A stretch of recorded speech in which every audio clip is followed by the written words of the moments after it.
Baik, terima kasih atas waktu dan kesempatan yang diberikan kepada saya. Saya atas nama Rian Gulis Delimoyi dengan NIM 101060048 semester 5 kelas B. Izin untuk memaparkan materi kedua terkait enzim. Adapun topik yang akan dibahas dalam pemaparan materi ini yaitu yang pertama ada struktur molekul enzim, yang kedua ada tata nama dan klasifikasi enzim, yang ketiga ada cara kerja enzim, dan yang keempat ada ikatan kimia dalam struktur enzim. Yang pertama ada struktur molekul enzim. Enzim yang tidak memerlukan senyawa atau molekul tambahan untuk melakukan fungsinya sehingga molekulnya semata-mata merupakan molekul protein saja, inilah yang disebut dengan enzim sederhana. Jadi contoh enzim sederhana yaitu urease, tripsin, lisosim, dan juga pepsin. Selanjutnya ada struktur enzim sederhana. Protein adalah salah satu makromolekul atau molekul berukuran besar yang dihasilkan oleh makhluk hidup. Molekul protein merupakan polimer dari asam-asam amino yang disambungkan melalui ikatan kimia khas yang disebut ikatan peptida. Ikatan peptida adalah ikatan yang terbentuk antara atom C karbonil pada satu asam amino dengan atom N amino pada asam amino yang lain. Ada 4 tingkat struktur protein, yaitu primer, sekunder, tersier, dan kuaterner yang dapat dilihat sebagai berikut. Oke, baik. Yang pertama ada struktur primer. Struktur primer protein adalah urutan linear asam-asam amino yang dihubungkan melalui ikatan peptida seperti yang tampak pada gambar 2.7. Jadi gambar 2.7 ini menunjukkan tripeptida serilixil siltrosil, yang dimana untuk strukturnya dapat dilihat pada slide. Kemudian urutan linear dari asam-asam amino tersebut ditentukan oleh urutan basa-basa nukleotida di dalam gen yang mengkode protein tersebut. Struktur primer juga mencakup lokasi ikatan-ikatan kovalen lainnya, terutama ikatan disulfida antara residu-residu sistein yang saling berdekatan dalam peluang tetapi urutannya tidak berdekatan. Ikatan kovalen lintas rantai polipeptida maupun lintas bagian yang berbeda dalam satu rantai polipeptida terbentuk dari oksidasi gugus-gugus SH pada residu sistein yang terletak segaris dalam ruang gambar 2.2, yaitu ikatan disulfida bisa terdapat pada protein ekstraseluler dan jarang terjadi pada protein intraseluler.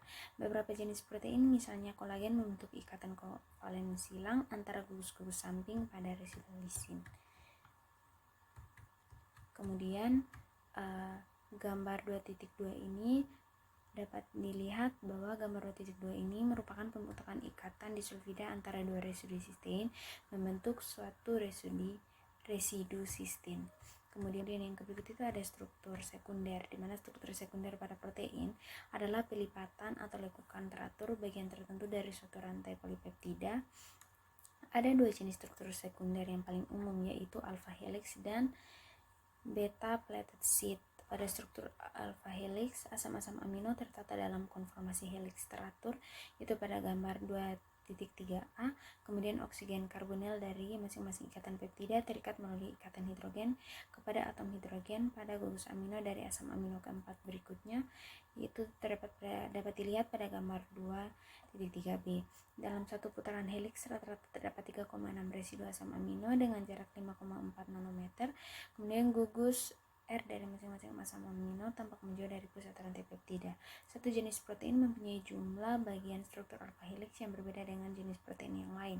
Sebagai contoh, rantai polipeptida dari mioglobin mempunyai 8 alpha helix. Untuk gambarnya itu dapat dilihat pada slide. Kemudian gambar 2.3 ini merupakan penataan asam-asam amino pada peptida dengan struktur alpha helix. A merupakan pembentukan alpha helix putar kanan bidang kaku dari ikatan peptida paralel terhadap sumbu panjang atau tongkat vertikal helix, dan B ini merupakan model bola tongkat pada helix memperlihatkan ikatan hidrogen dalam rantai. Satuan berulang merupakan satu putaran helix terdiri atas 3,6 residu. Kemudian C, model alpha helix dilihat dari satu ujung ke ujung yang lain. Posisi gugus R pada setiap asam amino ditandai dengan bola berwarna ungu. Kemudian untuk struktur yang berikutnya itu ada antiparalel dan juga paralel bagian B-nya. Dan ini merupakan gambar 2.4, di mana gambar-gambar ini merupakan penataan asam-asam amino pada struktur Beta plated sheet dilihat dari atas dan dari samping. Tampak gugus air atau ungu itu menyembul ke atas dan ke bawah bidang lembaran berdasarkan arah rantai polipeptida. Struktur beta sheet dibagi menjadi dua, yaitu A itu A antiparalel dan B paralel. Kemudian juga pada struktur beta plated sheet tampak bahwa ikatan hidrogen terbentuk antara ikatan-ikatan peptida baik dari rantai polipeptida berbeda maupun dari bagian berbeda di dalam rantai yang sama. Sifat planar ikatan peptida memaksa polipeptida membentuk kelipatan atau plated dengan rantai samping menyembul ke atas dan ke bawah lembaran. Rantai polipeptida yang berikatan bisa paralel maupun antiparalel antara satu dengan lainnya. Bila kedua rantai memiliki arah yang sama maka disebut paralel. Tetapi jika arahnya berlawanan maka disebut antiparalel yang dapat dilihat pada gambar 2.4. Rantai polipeptida di dalam struktur beta plated sheet mengembang maksimal sehingga ada jarak sebesar 0,35 nanometer antara satu C-alpha dengan C-alpha berikutnya. Pada struktur alpha helix hanya 0,15 nanometer. Struktur beta plated sheet selalu melengkung dan bila melibatkan beberapa polipeptida, lembaran tersebut membentuk struktur beta barrel. Struktur yang terdiri atas beberapa beta plated sheet akan memberikan kekuatan dan kekakuan pada kebanyakan protein struktural, misalnya pada serat sutra. Untuk menghasilkan lipatan kuat dalam bentuk kompak pada suatu protein globular, rantai polipeptida kadang-kadang berbalik arah membentuk suatu tusuk konde atau disebut juga beta turn. Dapat dilihat pada gambar 2.15. Pada struktur ini, oksigen karbonil dari suatu asam amino berikatan hidrogen dengan atom hidrogen dengan gugus amino pada asam amino keempat berikutnya. B-turn kadang-kadang menghubungkan ujung-ujung beta plated sheet antiparalel. Bagian-bagian rantai polipeptida yang tidak berada dalam struktur sekunder reguler disebut coil atau konformasi loop. Kira-kira setengah rantai polipeptida dari protein globular tertentu dalam konformasi seperti ini. Kemudian untuk gambar 2.5-nya ini dapat teman-teman lihat, gambar ini merupakan pelipatan rantai polipeptida pada B-turn. Kemudian yang berikut ada struktur tersier. Nah, struktur tersier protein menyangkut penataan ruang asam amino yang dapat terpisah jauh dalam urutan linear serta residu-residu yang berdekatan. Dapat pula dikatakan bahwa struktur tersier protein adalah penataan 3 dimensi secara menyeluruh dari semua atom dalam suatu protein. Struktur tersier mencakup aspek-aspek yang lebih jauh dari urutan asam amino. Asam-asam amino yang urutannya terpisah jauh dalam polipeptida dan berada pada jenis struktur sekunder yang berbeda dapat berinteraksi dalam struktur lengkap suatu protein. Bagian-bagian dari rantai polipeptida yang saling berinteraksi dipertahankan sifat dan posisi tersiernya oleh jenis interaksi ikatan-ikatan lemah lainnya atau kadang-kadang oleh ikatan kovalen seperti ikatan silang disulfida di antara bagian-bagian tersebut. Di dalam protein globular, larut air misalnya mioglobin, gaya utama yang menentukan pelipatan rantai polipeptida adalah energi yang diperlukan untuk mengarahkan asam-asam amino nonpolar ke bagian dalam yang hidrofobik. Menjauh dari lingkungan berair medium hidrofolik, rantai polipeptida secara spontan melihat sehingga melipat rantai polipeptida secara spontan melipat sehingga mayoritas rantai samping yang hidrofobik tersembunyi di bagian dalam dan rantai samping yang polar atau bermuatan berada pada permukaan. Ketika melipat, konformasi 3 dimensi yang aktif secara biologis atau konformasi asli terpelihara tidak hanya oleh interaksi hidrofobik tetapi juga oleh ikatan hidrogen, gaya elektrostatik, dan ikatan disulfida bila ada. Kemudian yang berikutnya itu ada struktur kuartener. Nah, struktur suatu protein dapat terdiri atas lebih dari satu rantai polipeptida. Misalnya hemoglobin terdiri atas 4 rantai polipeptida. Nah, molekul protein seperti ini menunjukkan struktur kuartener, yaitu struktur yang berkaitan dengan penataan ruang dan subunit yang ada serta sifat-sifat interaksi di antara mereka. Interaksi tersebut dapat berupa ikatan kovalen atau misalnya ikatan disulfida atau interaksi non-kovalen atau gaya elektrostatik ikatan hidrogen, dan interaksi hidrofobik. Nah, perbandingan keempat strukturnya itu dapat dilihat pada gambar berikut. Gambar pertama ini ada residu asam amino, alpha helix, rantai polipeptida, dan juga rangkaian subunit. Gambar 2.6 ini merupakan ilustrasi perbandingan struktur primer, sekunder, tersier, dan juga kuaterner pada protein. Berikutnya ada fungsi enzim sederhana. Jadi protein ini memiliki beberapa fungsi utama dalam tubuh, yakni sebagai katalisator, alat transportasi, pengatur kontraksi otot, sistem kekebalan tubuh, bahan pembangun sel. Sebagai katalisator, protein lebih dikenal sebagai enzim, yakni protein yang berfungsi mengkatalisis berbagai reaksi biokimia.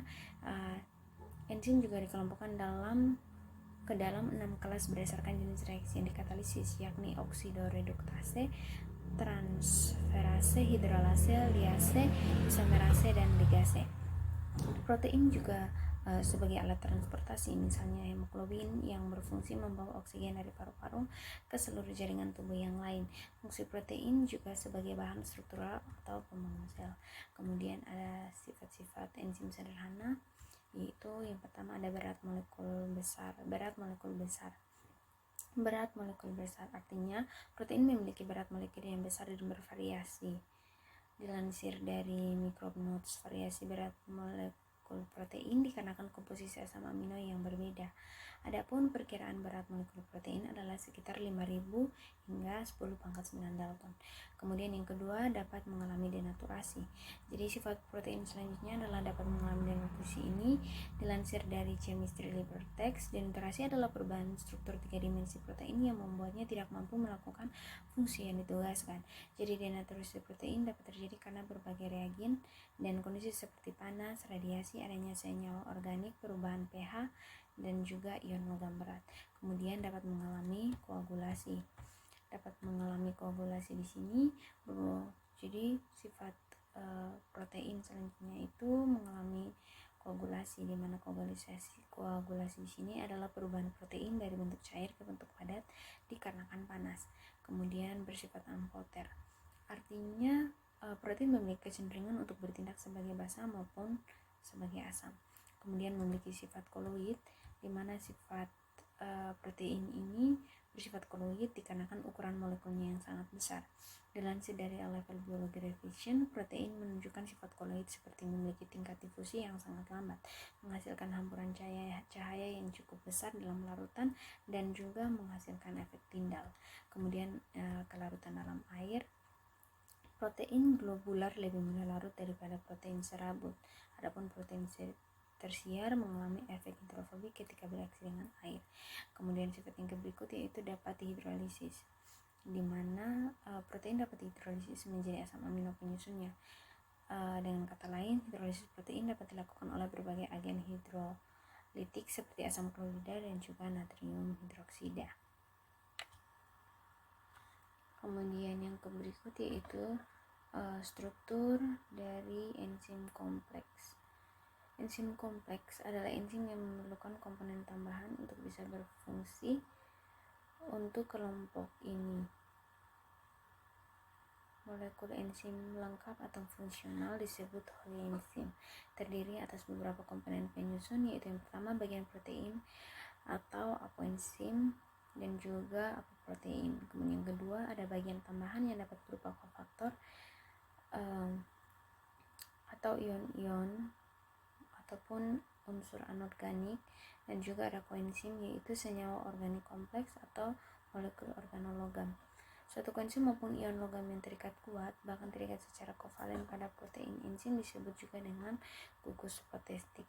Jadi berikut ini merupakan contoh kofaktor yang dapat dilihat pada tabel 3.1 dan koenzim pada tabel 3.2, di mana bagian molekul enzim yang berfungsi mengikat substrat dan mengubahnya menjadi produk disebut sisi aktif.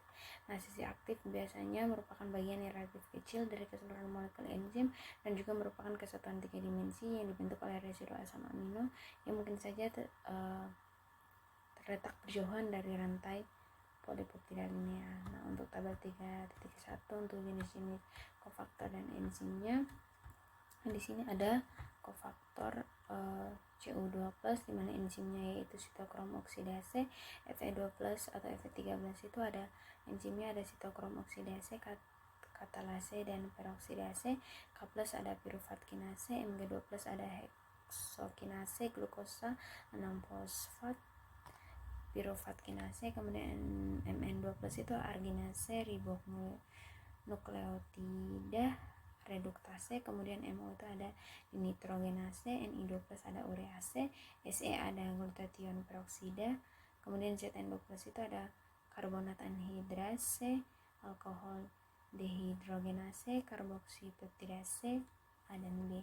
Kemudian tabel 3.2 di sini ada beberapa jenis koenzim, fungsi serta prekursornya yang dapat teman-teman lihat pada slide.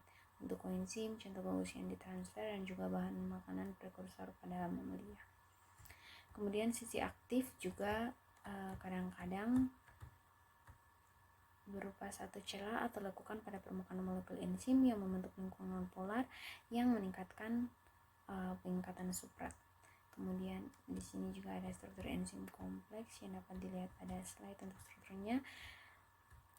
Setelah kita mengetahui komponen-komponen penyusun enzim seperti di atas, kita enzim ini dia memiliki struktur berupa sisi aktif dan sisi allosterik atau sisi pengatur.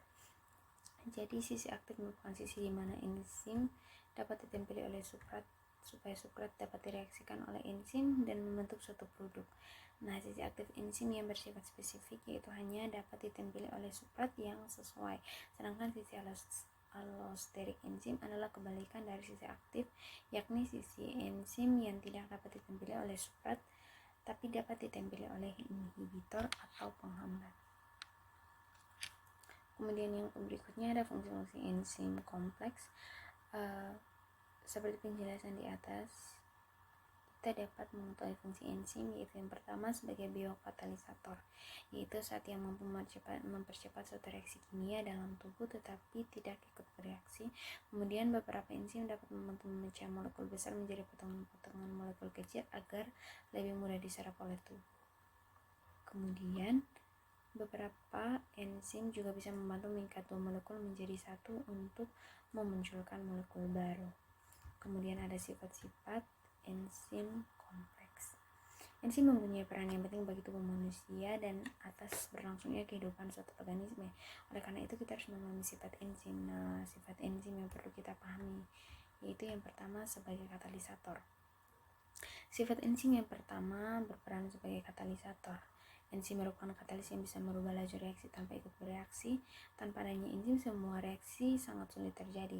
Sedangkan dengan adanya enzim, kecepatan reaksinya bisa meningkat sampai 107 hingga 1013 kali. Misalnya saja, enzim katalis yang mengandung ion BCFE yang dapat menguraikan 5 juta molekul hidrogen peroksida per menit pada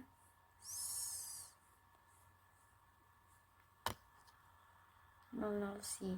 Hidrogen peroksida tersebut hanya bisa diuraikan oleh atom besi, namun satu atom besi akan membutuhkan waktu 300 tahun untuk bisa menguraikan sejumlah molekul H2O, yang mana oleh satu molekul katalase yang mengandung satu atom besi dapat diuraikan dalam 1 detik saja. Kemudian yang kedua, enzim bekerja secara selektif dan spesifik. Sebuah enzim akan bekerja secara spesifik, itu artinya enzim tertentu hanya bisa mengadakan suatu perubahan pada saat tertentu juga. Dan kata lain, enzim hanya bisa mempengaruhi satu reaksi dan tidak bisa mempengaruhi reaksi lainnya yang bukan bidangnya. Satu enzim akan khusus untuk satu suprat saja. Misalnya enzim katalase yang hanya bisa menghidrolisis H2O menjadi H2O dan juga O2. Kemudian enzim memiliki sifat bolak-balik, di mana dapat bekerja bolak-balik karena bisa ikut bereaksi tanpa mempengaruhi hasil akhir dan akan terbentuk lagi di hasil reaksi sebagai enzim. Saat ikut serta untuk bereaksi, maka struktur kimia enzim juga akan berubah. Namun di akhir reaksi, struktur kimia enzim akan terbentuk kembali seperti semula. Misalnya saja enzim lipase yang bisa mengubah lemak menjadi asam lemak dan gliserol, begitupun sebaliknya lipase juga bisa menyatukan gliserol dan asam lemak menjadi lemak. Selain itu, enzim tidak hanya dapat menguraikan molekul yang kompleks, namun juga bisa membentuk molekul kompleks dari molekul sederhana penyusunnya atau reaksi bolak-balik. Kemudian yang berikut ada seperti protein. Enzim mempunyai sebagian besar sifat protein dipengaruhi oleh suhu dan pH. Pada suhu rendah, protein enzim akan mengalami koagulasi, dan pada suhu tinggi akan mengalami denaturasi. Karena enzim tersusun dari komponen protein, maka sifat enzim tergolong koloid. Enzim sendiri mempunyai permukaan antara partikel yang sangat besar sehingga bidang kegiatannya juga besar. Kemudian enzim bersifat termolabil. Aktivitas enzim dapat dipengaruhi oleh suhu. Apabila suhu rendah, maka kerja enzim akan melambat. Semakin tinggi suhu reaksi kimia yang dipengaruhi oleh enzim, maka akan semakin cepat. Namun apabila suhu terlalu tinggi, maka enzim tersebut akan mengalami denaturasi. Yang berikut hanya dibutuhkan dalam jumlah sedikit. Karena enzim berperan sebagai katalisator namun tidak ikut bereaksi, maka jumlah yang digunakan sebagai katalis juga tidak perlu banyak-banyak. Satu molekul enzim bisa bekerja berulang kali selama molekul tersebut tidak rusak. Kemudian ia merupakan koloid. Seperti yang sudah dijelaskan sebelumnya bahwa enzim tersusun atas komponen protein. Oleh karena itu sifat enzim tergolong koloid. Enzim sendiri mempunyai permukaan antar partikel yang cukup besar sehingga bidang aktivitasnya juga cenderung besar. Kemudian enzim dapat menurunkan energi aktivasi. Sebuah enzim kimia bisa terjadi apabila molekul yang terlibat mempunyai cukup energi internal untuk membawanya ke puncak bukit energi menuju ke bentuk reaktif yang disebut dengan tahap transisi. Energi aktivasi sebuah reaksi yaitu jumlah energi dalam kalori yang dibutuhkan untuk membawa semua molekul pada satu mol senyawa pada suhu tertentu menuju tingkat transisi di puncak batas energi. Jika suatu reaksi kimia ditambahkan dengan katalis berupa enzim, maka energi aktivasi bisa diturunkan dan reaksi akan berjalan lebih cepat. Kemudian yang berikutnya yaitu tidak menentukan arah reaksi. Jadi, enzim tidak berperan untuk menentukan mau kemana arah reaksi tersebut berjalan. Senyawa yang lebih diperlukan oleh poin dari arah sebuah reaksi kimia. Misalnya saja tubuh yang kekurangan glukosa, maka akan memecah gula cadangan atau glikogen dan juga sebaliknya. Kemudian ada komponen-komponen enzim. Nah, secara kimiawi enzim tersusun atas dua komponen, yaitu komponen protein dan komponen non-protein. Suatu komponen enzim dikatakan lengkap apabila tersusun dari dua komponen, yaitu protein dan non-protein tersebut. Enzim dengan komponen yang lengkap disebut juga dengan holoenzim. Kemudian kita akan bahas bagian C, yaitu komponen enzim protein atau apoenzim. Nah, komponen berupa protein yang menyusun enzim disebut dengan apoenzim dan memiliki sifat termolabil atau tidak tahan panas. Apoenzim juga merupakan bagian sisi aktif enzim yang tersusun atas protein dan mudah berubah atau labil terhadap faktor lingkungan, misalnya itu karena pH dan juga suhu. Kemudian bagian D-nya komponen enzim non-protein atau kofaktor. Penyusun enzim yang berupa komponen non-protein terdiri dari komponen organik dan anorganik. Adapun komponen organik yang terikat kuat dengan apoenzim disebut gugus prostetik, sedangkan komponen organik yang terikat lemah dengan protein enzim disebut koenzim. Sementara itu, komponen anorganik yang terikat lemah oleh protein enzim disebut kofaktor atau aktivator. Sebuah kofaktor merupakan senyawa kimia non-protein yang diperlukan untuk aktivitas biologis protein. Kofaktor dalam enzim berfungsi sebagai katalis yang mampu meningkatkan laju proses kerja enzim. Contohnya pada ion klor dan kalsium yang bertugas mengoptimalkan kerja enzim vitalin pada mulut, yaitu untuk menguraikan molekul gula kompleks. Kemudian bagian E, yaitu komponen koenzim. Koenzim adalah zat berupa molekul organik non-protein kompleks seperti NAD, ATP, dan vitamin B. Koenzim termasuk senyawa organik yang berikatan lemah dengan protein enzim sebab ikatan tersebut hanya bersifat tidak permanen atau sesaat dan mudah untuk dipisahkan dengan katalis. Bukan dengan katalis, namun mudah untuk dipisahkan dengan dianalisis atau dialisis. Suatu koenzim pun bisa menjadi kofaktor untuk enzim yang berbeda. Koenzim juga dikelompokkan atau diklasifikasikan berdasarkan gugus prostetik yang pemindahannya dibantu oleh koenzim itu sendiri, yaitu koenzim pemindah gugus hidrogen seperti NADP, NADP+, NADE+, FAD, FMN, dan koenzim Q. Koenzim pemindah gugus bukan hanya hidrogen, antara lain TPP, PLP, koenzim folat, gula fosfat, dan asam lipoat. Kemudian ada ion organik. Ion organik terikat lemah pada apoenzim dan dapat membuat fungsi enzim lebih efektif. Salah satunya adalah ion metal yang merupakan kofaktor yang dibutuhkan dalam aktivitas enzim tertentu. Secara bersamaan, ion metal dalam enzim mampu membentuk satu atau lebih ikatan koordinasi dengan substrat. Jadi ikatan koordinasi sendiri adalah ikatan kovalen khusus pada oksigen dan nitrogen dengan ion metal tertentu. Adanya ikatan-ikatan tersebut akan membantu polarisasi dalam substrat untuk kemudian dipecah oleh enzim. Selain itu, ion metal juga bisa menentukan ikatan koordinasi dengan rantai spesifik pada sisi aktif enzim. Contoh ion metal yakni Na+, K+, dan juga CO+. Selanjutnya yang kedua yaitu tata nama dan klasifikasi enzim berdasarkan International Union of Biochemistry. Kebiasaan lama dalam memberikan nama kepada enzim adalah dengan memberikan akhiran AC pada nama substrat yang dikatalisis oleh enzim tersebut. Sebagai contoh, enzim yang mengkatalisis reaksi hidrolisis laktosa diberi nama laktase. Enzim yang mengkatalisis reaksi hidrasi fumarat menjadi malat disebut fumarase, dan seterusnya. Kecuali terutama untuk enzim-enzim proteolitik seperti tripsin, pepsin, dan lain-lain. Ada juga enzim yang diberi nama sesuai dengan sifat reaksi yang dikatalisis tanpa menyebut nama substrat. Misalnya, transkarboksilase, yaitu enzim yang mengkatalisis reaksi pemindahan gugus karboksilat di antara dua substrat. Bahkan ada juga nama enzim yang tidak menunjukkan nama substrat maupun jenis reaksi yang dikatalisisnya. Misalnya, enzim katalase yang mengkatalisis reaksi dekomposisi hidrogen peroksida menjadi H2O2. Untuk mengatasi hal yang tidak konsisten tersebut, Komisi Enzim Internasional dengan persetujuan The International Union of Biochemistry menyusun suatu sistem klasifikasi dan tata nama enzim. Pada sistem tersebut, semua enzim dikelompokkan ke dalam 6 kelas utama berdasarkan reaksi total yang dikatalisisnya. Setiap enzim diberikan satu kode terdiri atas 4 komponen yang dipisahkan oleh titik. Di digit pertama menunjukkan kelas utama enzim tersebut, yakni dapat dilihat pada tabel 3.3, yaitu pembagian kelas utama enzim. Jadi digit pertama untuk kelas utama enzim itu ada oksidoreduktase, jenis reaksi dikatalisis yaitu reaksi oksidasi dan reduksi.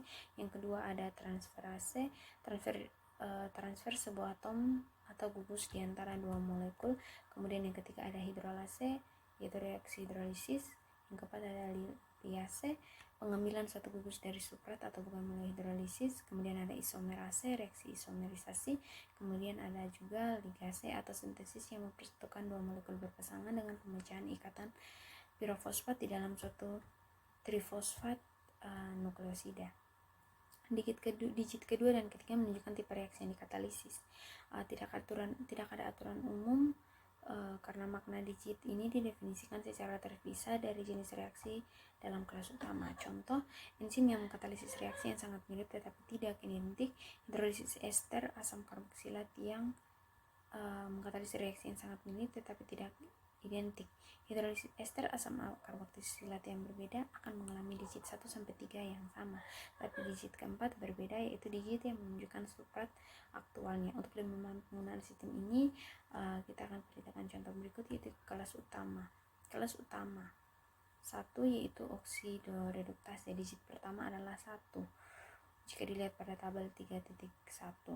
Kemudian digit kedua menunjukkan donor ekivalen pereduksi, yaitu hidrogen atau elektron yang terlibat dalam reaksi. Contohnya, digit kedua donor hidrogen atau elektron. Yang pertama itu ada alkohol, kedua ada aldehid atau keton, ketiga ada CH, amina primer, amina sekunder, NADH atau NADPH. Digit ketiga merujuk kepada penerima hidrogen atau elektron. Digit ketiga penerima hidrogen atau elektron itu yang pertama ada NAD+ atau NADP+, Fe3+ atau misalnya pada sitokrom, ada O2 dan juga ada 99 atau suatu penerima yang tidak terdaftar.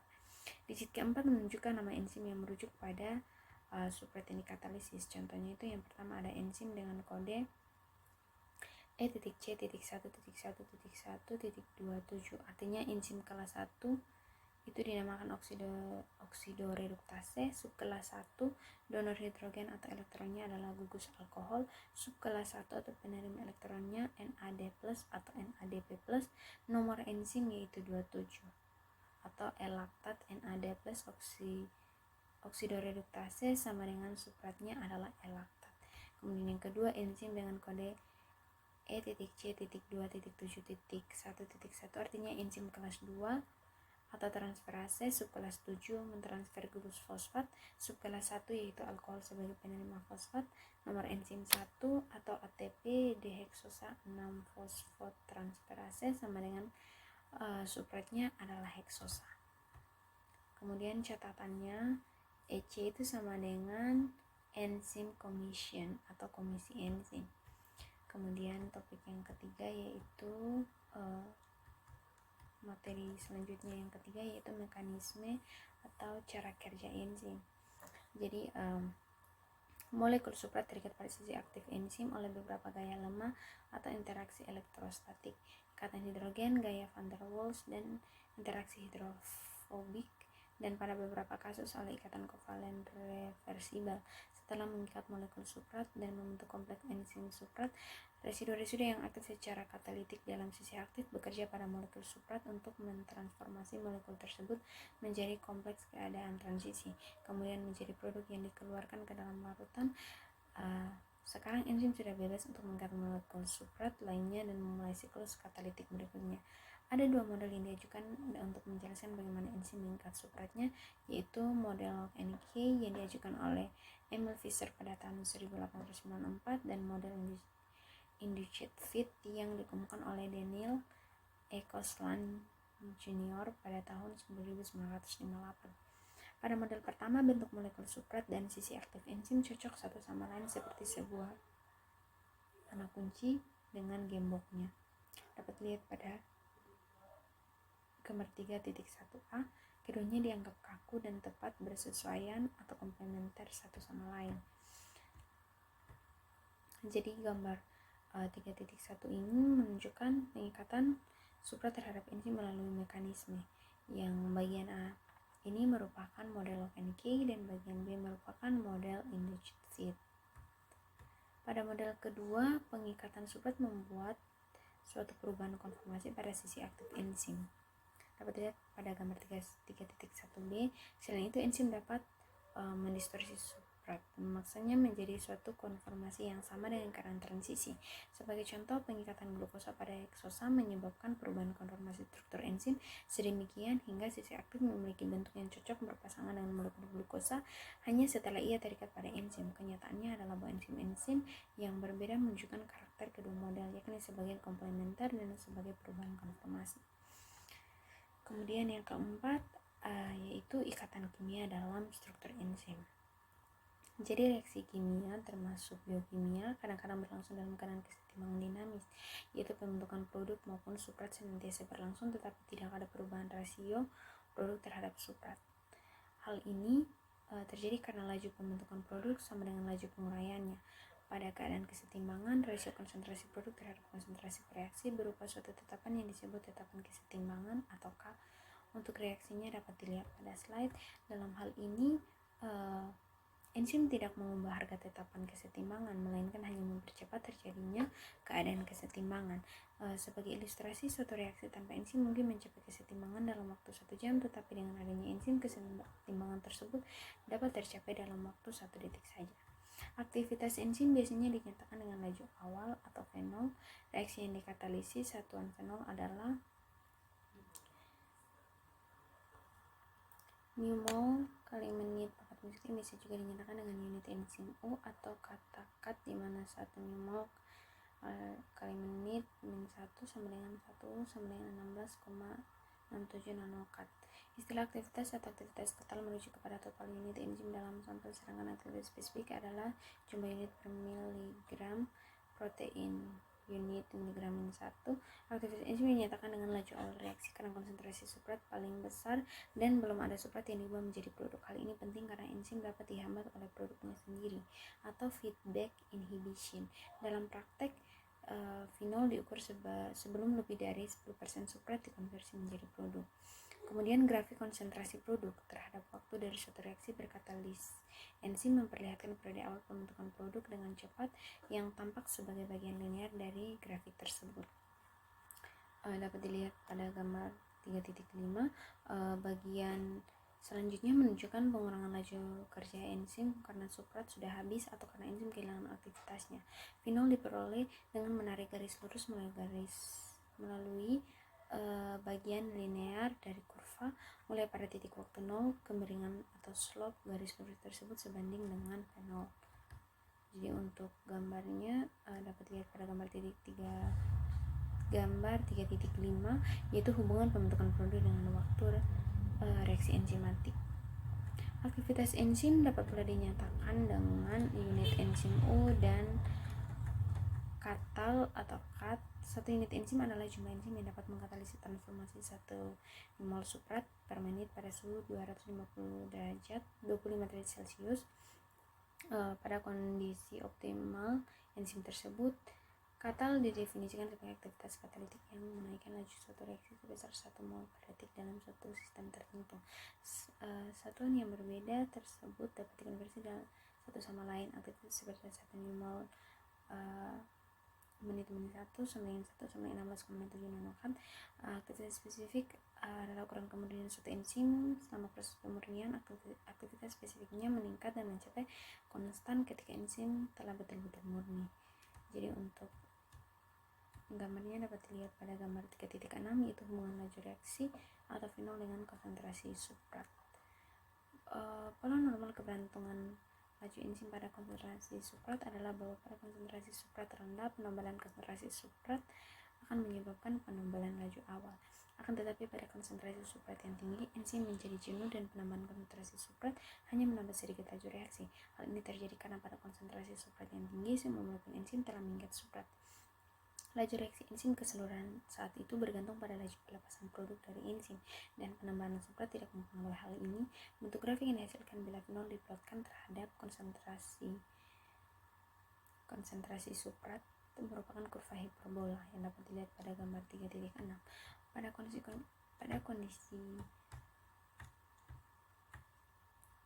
enzim telah jenuh dengan substrat, penggandaan konsentrasi enzim akan menyebabkan penggandaan laju reaksi. Bila dibuat dalam grafik, hubungan keduanya akan menghasilkan garis lurus. Reaksi berkatalis enzim dipengaruhi juga oleh suhu. Pengaruhnya ada dua bentuk yang saling bertolak belakang, yaitu peningkatan laju reaksi dan penurunan laju reaksi. Pengaruh yang pertama terjadi pada saat suhu baru dinaikkan dari kondisi awal yang suhunya relatif rendah. Kenaikan suhu di sini menaikkan energi termal molekul substrat sehingga proporsi molekul substrat yang mampu melewati rintangan energi atau energi aktivasi meningkat. Maka laju reaksi enzim meningkat pula. Pengaruh yang kedua terjadi karena suhu dinaikkan lebih jauh lagi, maka molekul-molekul yang menyusun struktur protein enzim mungkin mengalami gangguan, bahkan pemutusan interaksi non-kovalen atau ikatan hidrogen, gaya van der Waals, dan lain-lain yang membentuk struktur 3 dimensi enzim sehingga enzim mengalami denaturasi. Denaturasi bahkan mungkin hanya perubahan kecil untuk 3 dimensi molekul enzim yang dapat mengubah sisi aktifnya yang berakibat penurunan aktivitas katalitik. Efek perubahan suhu terhadap aktivitas enzim dapat ditunjukkan pada gambar 3.7, di mana gambar 3.7 ini merupakan pengaruh suhu terhadap aktivitas enzim. pH juga berpengaruh terhadap aktivitas enzim karena setiap enzim memiliki pH optimum, yaitu pH di mana aktivitas enzim tersebut mencapai maksimum. Penyimpangan sedikit dari pH optimum tersebut akan menyebabkan penurunan aktivitas karena adanya perubahan ionisasi gugus pada sisi aktif enzim. Penyimpangan yang lebih besar akan mengakibatkan denaturasi protein enzim sehingga aktivitas enzim bisa hilang sama sekali. Banyak enzim mempunyai pH optimum sekitar 6,8, tetapi secara umum sangat bervariasi karena sangat bergantung pada keadaan lingkungan yang cocok bagi masing-masing enzim untuk bekerja. Jadi gambar 3.8 ini merupakan pengaruh pH terhadap aktivitas enzim. Jadi kebanyakan enzim mempunyai pH optimum sekitar 6,8, tetapi ada variasi antara enzim-enzim yang berbeda. bergantung pada lingkungan di mana enzim tersebut bekerja. Jadi grafik yang menunjukkan pengaruh terhadap aktivitas enzim dapat dilihat pada gambar 3.8. Kemudian ada mekanisme reaksi enzimatik menurut model Michaelis-Menten yang dapat dilihat pada slide. Molekul enzim dan substrat bergabung membentuk kompleks enzim substrat atau ES yang selanjutnya dapat terurai kembali menjadi enzim dan substrat atau berproses lebih lanjut menghasilkan enzim dan produk, yaitu B. Tetapan laju reaksi K1, K2, dan K3 menunjukkan besarnya laju reaksi masing-masing tahap reaksi yang bersangkutan. Diasumsikan bahwa tidak ada laju yang signifikan dari reaksi balik enzim dari produk kembali menjadi kompleks ES. Diperkirakan konsentrasi ES tetap konstan sampai hampir semua substrat terpakai, sehingga laju sintesis ES setara dengan laju penguraiannya pada sebagian besar waktu berlangsungnya reaksi. Jadi konsentrasi ES menjaga keadaan stabil berdasarkan pengamatan terhadap sifat banyak enzim. Berikutnya laju awal pada konsentrasi substrat rendah berbanding lurus dengan konsentrasi ES, sedangkan pada konsentrasi substrat yang tinggi laju reaksi cenderung kepada suatu nilai maksimum. Jadi laju reaksi tidak bergantung pada konsentrasi substrat. Laju reaksi pada keadaan ini disebut laju maksimum atau Vmax yang dapat dilihat pada gambar 3.9, yaitu hubungan antara konsentrasi substrat dengan laju reaksi enzimatik. Jadi itu saja yang dapat saya paparkan terkait topik yang kedua, yaitu enzim. Apabila selama dalam pemaparan materi ada pengucapan kata-kata yang tidak berkenan, saya mohon maaf. Sekian dan terima kasih.